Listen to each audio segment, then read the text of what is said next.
Okay, so if you could close your eyes right now and you see yourself up on stage. Let's say you're doing an in-person event or you're doing a virtual live event and you're in a studio.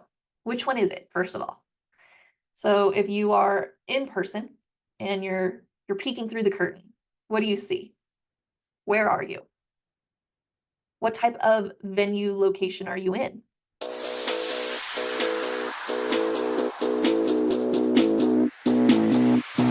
Hey, hello, and welcome to another episode of Creating Powerful Impact. I'm your host, Shay Wheat, founder of Grace and Ease Productions, where we support entrepreneurs just like you with event-based marketing and sales strategies, allowing you to build your authority, your credibility, and your visibility in your industry. Now, today's guest is actually me.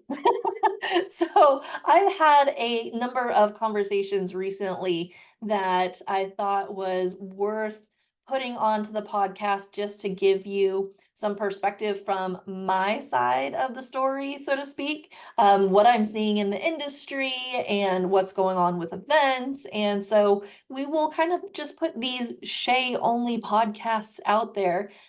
So let us know in the comments if you want more of them, if you have questions, if you want me to answer specific things, please let us know. But today, I wanted to take a look at obviously the world of events and what are some of the reasons for actually doing your own events. You'll see events, some of the reasons are connection, to really get connected to your audience, to your peeps. When you're in person, whether it's virtual, live, or literally in person, and they get to hear your voice, there's just something real about that. And it also goes a really long way towards building that know, like, and trust, which is super important as you build your community. Whether you're going to be doing a big, huge event or you're doing a super small, intimate event or a retreat, I think it's really important to build connection and to create an experience with your events. The other thing that events allow you to do is really build your authority. Events really position you to be an expert. Yeah, you do have to teach things, right? Like you went into business for a reason. And part of that is to get your message out there. Events are one of the best ways to do that. Now, you might have been doing it on a smaller scale. You might have had something internal where you're like, oh, how do I reach more people?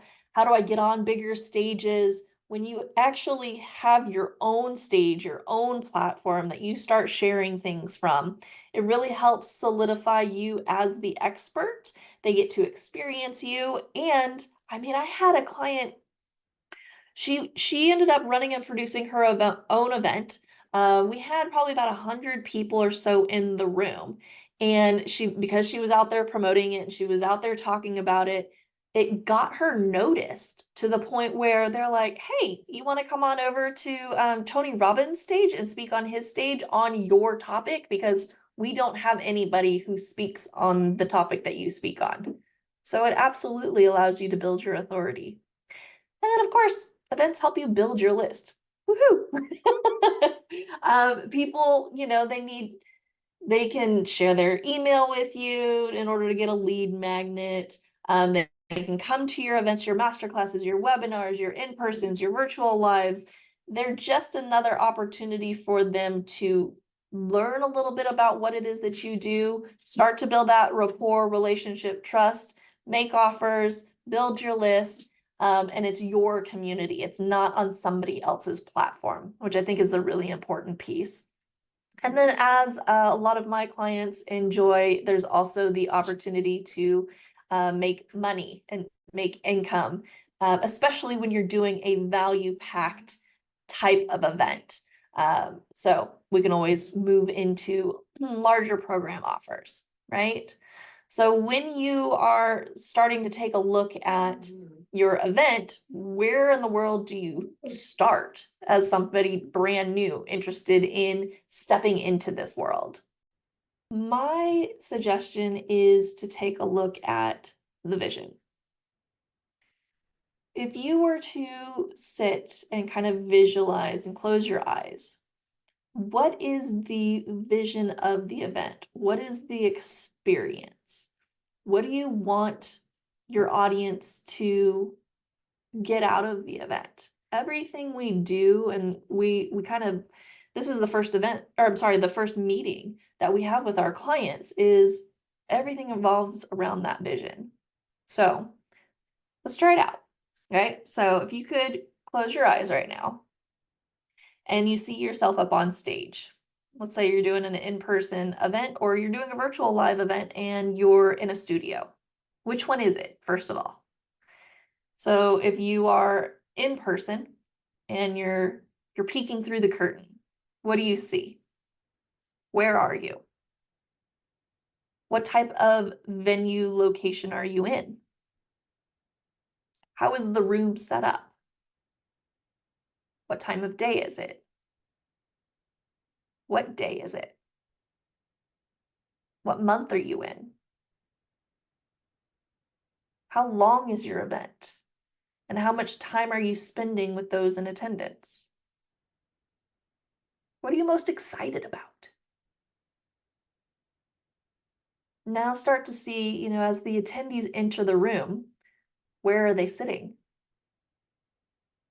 What type of music are they listening to as the doors open? Who are they being greeted by? Are we having high fives? Is it more of a meditative? We've had clients do both, where we actually created a tunnel, a high five tunnel. And then we've also had it where we opened up the doors and we had on every single seat a booklet for journaling and a little battery operated candle that was flickering and the lights were down. What does it look like as they enter the room, and how are they entering the room? Who are they being greeted by, and how are they being greeted? What are you so happy and thankful you took care of leading into the event so that you don't have to worry about it right now? Who takes the stage to introduce you? What song are you walking up to on stage? Are there lights or are there videos playing as you walk up? What does the stage area look like? Are you sitting on a couch? Do you have bar stool chairs and a cocktail table that you can set your things on? What does the audience look like? What type of person is in the room? How did they hear about how did they hear about the event? And how did they get their ticket to attend? What type of ticket was it? Was it a VIP ticket and they entered in through a special set of doors and a red carpet and rope and stanchion allowed them in? Do they get special lunch and learn meetings? Do they get to hear from other guest speakers? Do they get to sit in the front row? Does the front row have couches and the rest of the chairs are theater seating? What is it that you are promising they will get out of the time that you spend together? Who is there to support you during the event? Do you have past clients who would love to support you by helping at the event? Speaking of past clients, which of your clients are you celebrating their success and acknowledging them from the stage? Continue to walk throughout the day. If you did offer a VIP ticket, is there a special training or lunch happening? And if so, who's presenting? Do you have sponsors or vendors who are interacting with your attendees on the breaks? What does that look like? Now go ahead and see the event coming to an end. How are you wrapping up your time together? What are you leaving them with?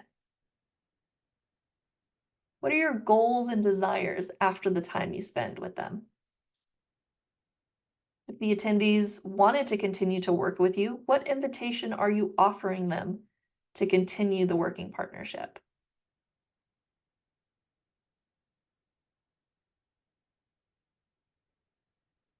Go ahead and start to open your eyes again and grab a piece of paper.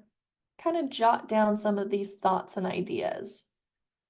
What does it actually look like in your vision? Not what everybody else tells you the event should look like.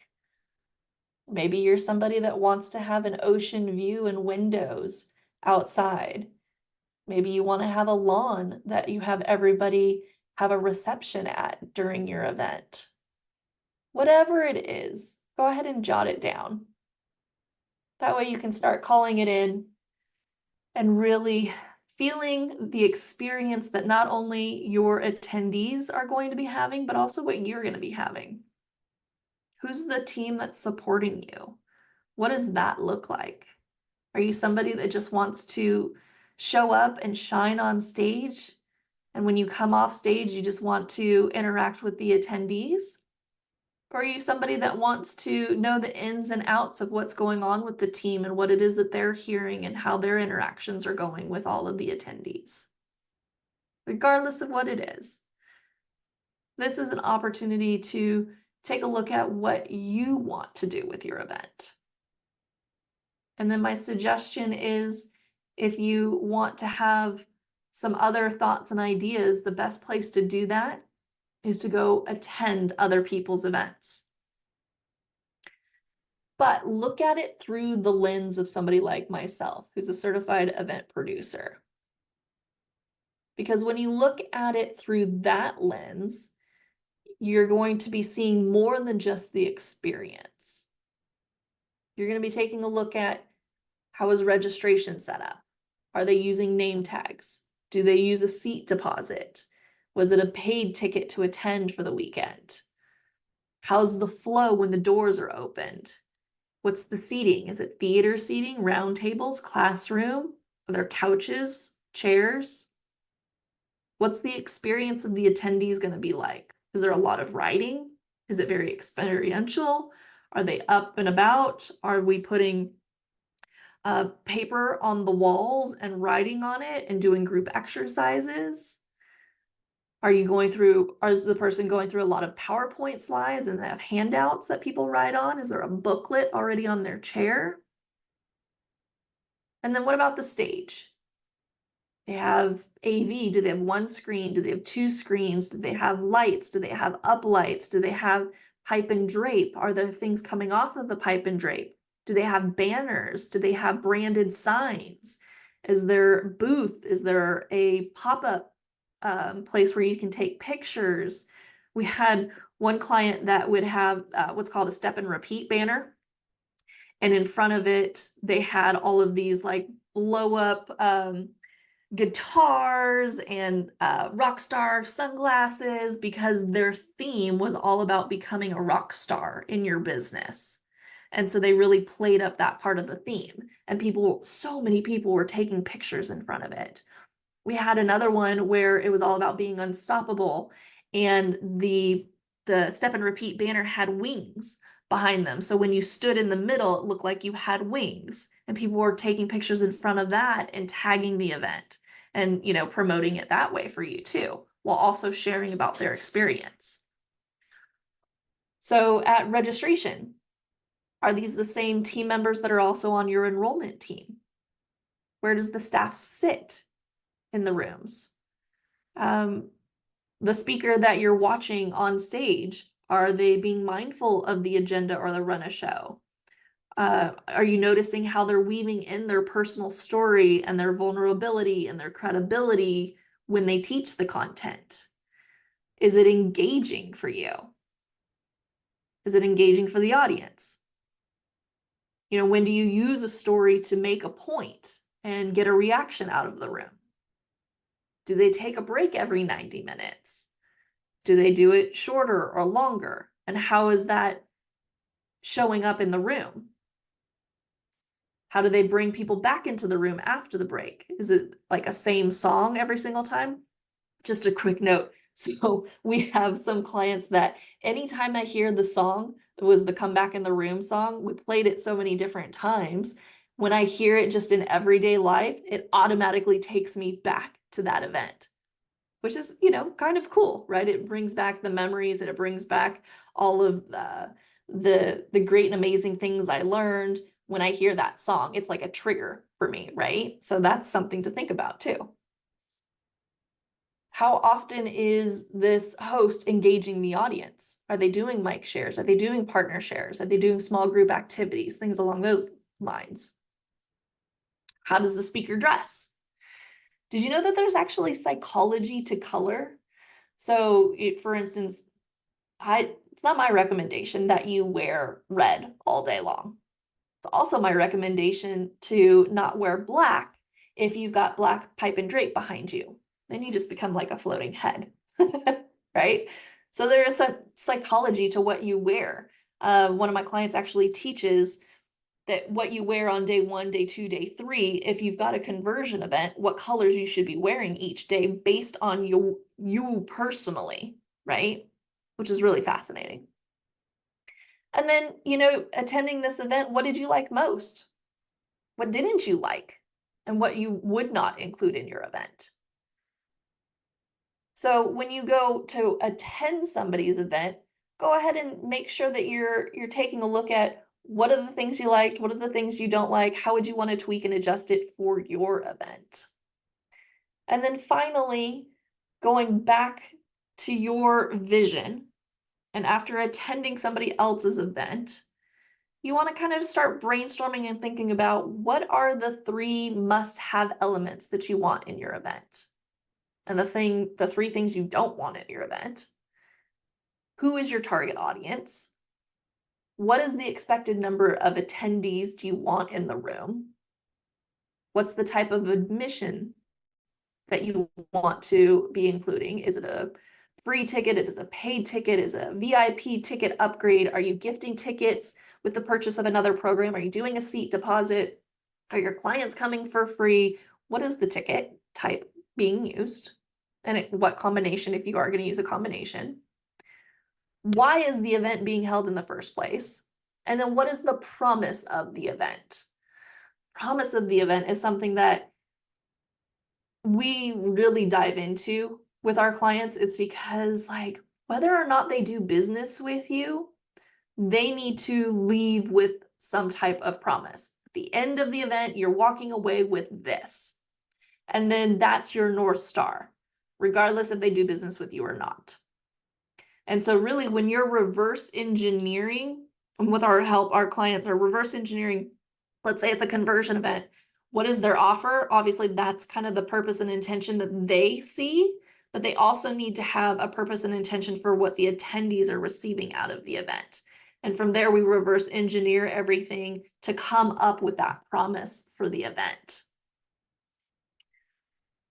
And then, do you have any guest speakers? Do you have any guest musicians or presenters? We had one MC who was a drummer and was really super engaging and would take people from the lobby and bring them all the way into the room and would bring them up on stage. And so you can get really engaging with that. We've had yoga people, we've had exercise, especially after lunch. What does that look like for you?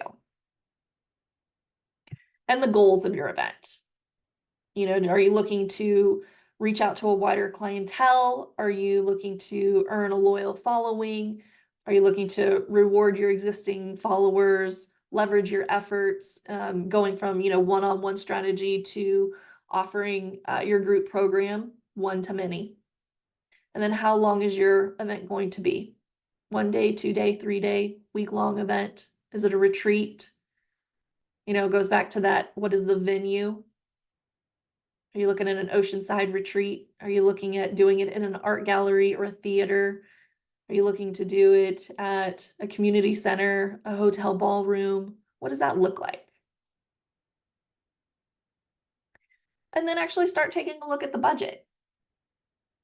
When you're breaking down the budget, you want to allow for a number of things. You're looking at hotel rooms for the speakers, yourself, the team, the staff. Are you wanting to do a room block commitment? Is there paid parking? Is it a meeting space and a room rental, which can be waived? We do a lot of negotiation with hotels that we waive the room rental in order to have like a food and beverage minimum instead. AV equipment, contractors, travel, transportation, supplies, printing, photography, videography. Are you collecting testimonials and BTS? Other vendors and contractors. Are you going to include some self-care for yourself and or the team? We've had clients bring in their chiropractor, bring in Reiki masters, bring in massage therapists to support themselves for being on stage so that they could be the best and deliver and serve from their overflow.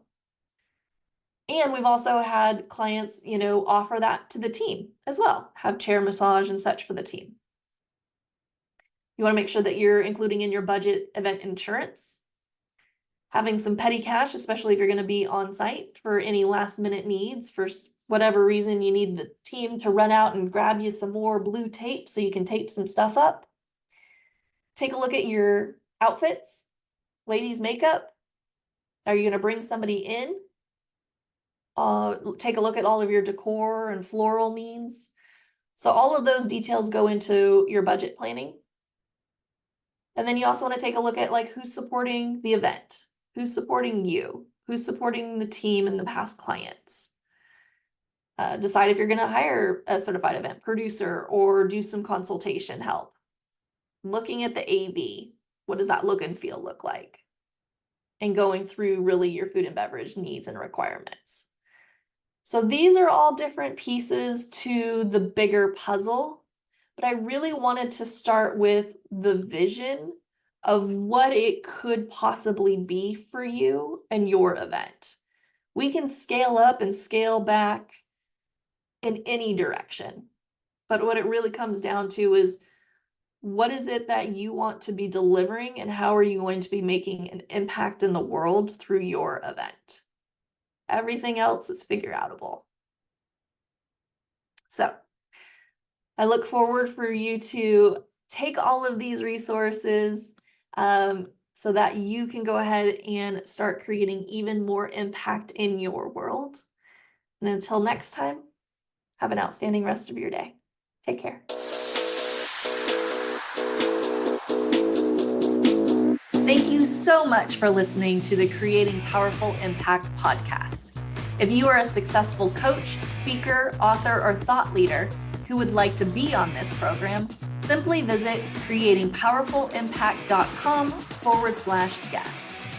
If you are someone who got something out of this interview, would you please do me a favor and share this episode on social media? Just do a quick screenshot with your phone and text it to a friend or post it on your socials. Also, if you know somebody that would be a great guest, tag them on social media to let them know about the show and include the hashtag Creating Powerful Impact. I love seeing all of your posts and great guest selections. We are regularly putting out new episodes and content. To make sure you don't miss any episodes, go ahead and subscribe. Your thumbs up, ratings, and reviews go a long way to help promote the show, and they really mean a lot to me and my team. Want to know more about us? Head on over to our website, graceandeaseproductions.com, or follow me on LinkedIn, Facebook, or Instagram. Just look for Grace and Ease Productions on your favorite platform. Thanks for listening. We'll see you next time.